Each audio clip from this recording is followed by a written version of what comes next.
Hello, everyone. Good morning. Coffee time.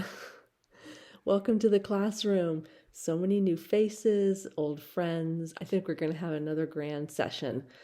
So, most of you have done an online class and know that the first thing that you're supposed to do is introduce yourself and your dog. So, I want you guys to do that as well in the comments below this video. Okay, that way I can keep everything in one place.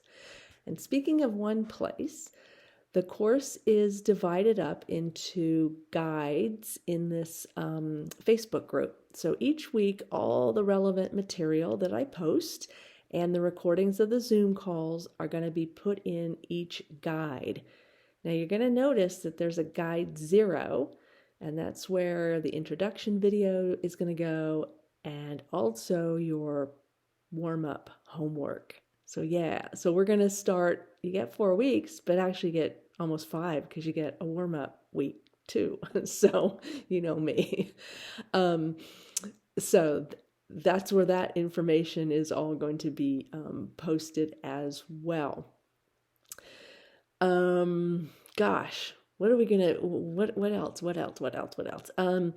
So the weeks are divided up. Again, warm-up week. The first week is going to be on indication and on our first basic little search. Second week, scent pads and starts. Third week is our first tracks, I believe, and then turns. Now, this is my foundational class. I've expanded a little bit because I wanted to pull in at a few of you that have taken the course before, once, twice, maybe 3 times, and are still working with their dog, and their dogs are doing great. I know a couple of you are working tracks and doing corners and doing all these things, but you have like one little thing that you really kind of want to brush up on, or you're just seeing a little bit, some foundational holes, things like that. So for those of you that are brand new to tracking, it's kind of special because you're going to see where you're going to go, and also you're going to get feedback from me on their videos, and you're going to go, wow, this is really helpful because now I can see how these early foundational games play into an overall track picture. So that's kind of fun. I like my courses tend to be very variable in terms of, I usually have beginners and more experienced people. And you're also going to see in this group, there are a few experts. So, and they'll have a special little badge, and I've asked them to make sure I don't miss anything, to keep you guys encouraged and engaged and having fun. So I've got some little teacher's assistants, so to speak, for this course. So anyway, what else was I going to tell you? I know there was something.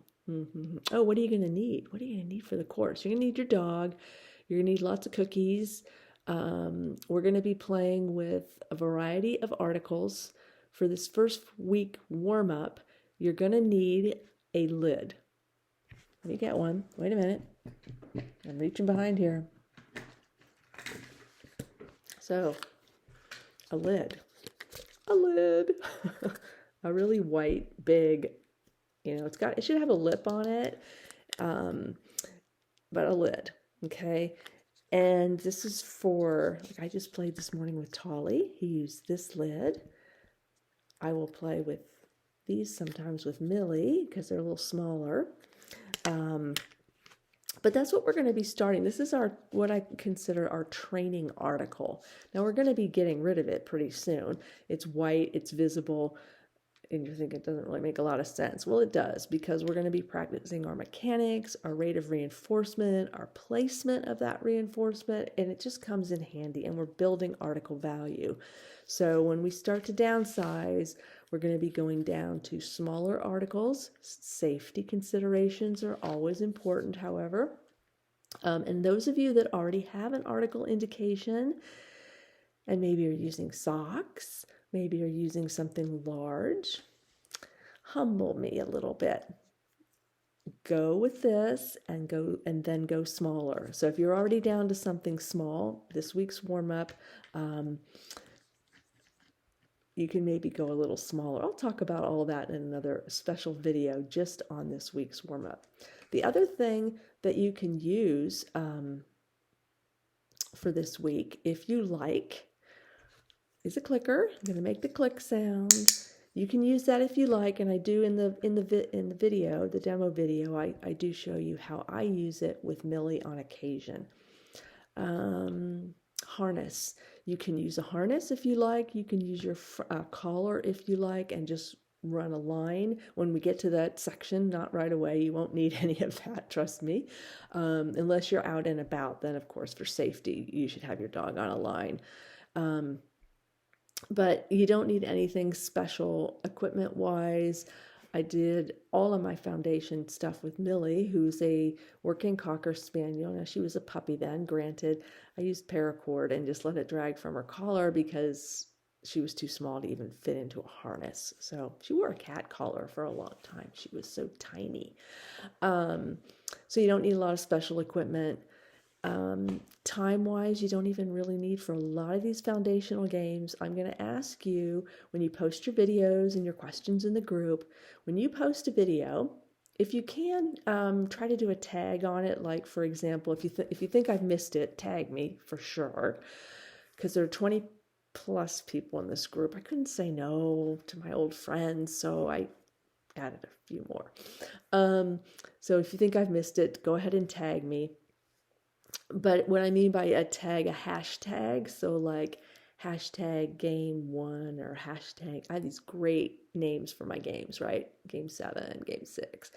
You can hashtag the name of the game, and that way other people too, if they're looking for, hey, I'm kind of stuck, I wonder how so-and-so is, other people are playing this game, they can search by the hashtag, and all of those videos will come up for the other students. So you're actually helping me, but you're helping your fellow student by doing that, because it makes searching a lot easier, because they don't know everyone's name in here, so they can just search on a game. But try to keep the videos to 2 minutes. If you go over, it's not a big deal. If you don't know how to edit, that's okay too. Just give me a timestamp. Say, Anne, can you look at the time between this and this, or what's happening right here? I don't understand why my dog is doing that. Give me a specific, and you're going to get exceptional feedback, okay? Plus, a lot of these games, they're meant to be played short, sweet, fun. I just played game 1 with Tolly this morning for you, and I might have played 15 seconds. Okay, that's all it takes sometimes. When we play too long, it gets a little tiring, and it's hard to keep the fun and joy up. So we play short, we play fun, and we play for a purpose. So every game we do, there's a purpose, there's a plan involved for you. So I probably yambled on a little bit long. Our first Zoom call is going to be the 2nd of October. So that's like almost a week, right? And we do have quite a few Australians in here. So the time will probably be, for you guys, it might be Monday morning. But we will play around with different time schedules. So I'm going to see where everybody's from. And then my internet, you guys know, kind of sucks. So I like to play as much as I can and do the recordings in the morning. But if I have a whole gaggle of people over, down, under, well, you do go over and then you go down. So over, down, under, I will push the time back so that you're not getting up in the middle of the night, or at least, you can get a cup of coffee and it'll be morning shortly. So it'll all be good for you. And everything's recorded and everything's put in the group, and you don't lose access. So there you go. Anyway, have fun. I am going to put up a second video for you. It should already be in under week 0. I will also make it an announcement so you see that as well. And it's going to walk you through both game 1 and a second homework assignment for you. Okay? So see you later. Bye, guys.